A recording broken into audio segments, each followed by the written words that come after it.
మనలో ఒకరు మన చిన్నమైల్ అంజిరెడ్డి గారు. మెదక్ జిల్లా రామచంద్రాపురంలో రాజిరెడ్డి లక్ష్మీనరసమ్మ పుణ్య దంపతులు ఓ సాదాసీదా రైతు కుటుంబంలో పుట్టారు. ప్రేమానురాగాలు ఆప్యాయతలకు చిరునామా అంజిరెడ్డి గారి సతీమణి గోదావరి గారు.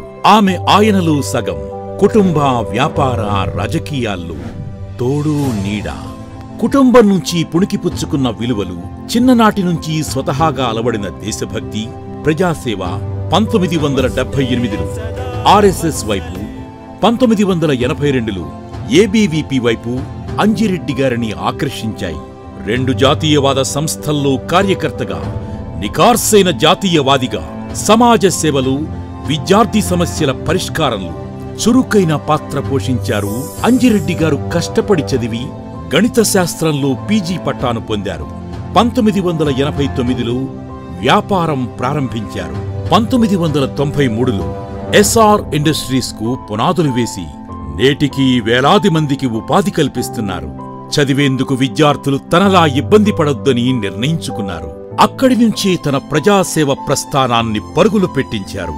2000 సంవత్సరం నుంచే ప్రభుత్వ పాఠశాలలకు ఫర్నిచర్ సమకూర్చారు.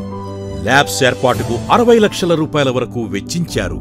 విద్యార్థులకు స్టేషనరీ, ఉపకార వేతనాలు, ప్రోత్సాహకాలు అందించడమే కాదు, వారి కోసం నిపుణుల సహకారంతో కెరీర్ ఓరియంటేషన్ కార్యక్రమాలు నిర్వహించారు.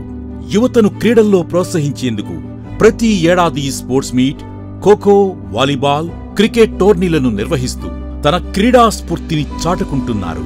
2002లో ఎస్ఆర్ ట్రస్ట్ ను ప్రారంభించిన అంజిరెడ్డి గారు ఉచిత త్రాగునీటిని అందించే కార్యక్రమానికి శ్రీకారం చుట్టారు. జిల్లాలోని ప్రభుత్వ విద్యా సంస్థలు, కార్యాలయాల్లో ఆర్ఓ ప్లాంట్లను ఏర్పాటు చేశారు. నీటి కొరత ఉన్న ప్రాంతాల్లో సైతం ఆర్ఓ ప్లాంట్లను ఏర్పాటు చేసి వాటన్నిటినీ నేటికీ నిర్వహిస్తున్న ఘనత అంజిరెడ్డి గారిదే. దేవాలయాలకు విరివిగా విరాళాలు ఇవ్వడమే కాదు, నిరుపేద యువత వివాహానికి పుస్తెలు, మెట్టెలు ఇచ్చి వారి ఇంటి బిడ్డగా సాయం చేస్తున్నారు.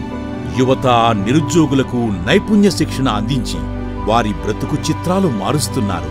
పేదల ఆరోగ్య భద్రతకు పెద్దపీట వేసి ఆటో డ్రైవర్లు, అసంఘటిత కార్మికులు, బడుగు బలహీన వర్గాల వారికి జీవిత బీమా చేయించి వారి జీవితాలకు భరోసా కల్పిస్తున్నారు.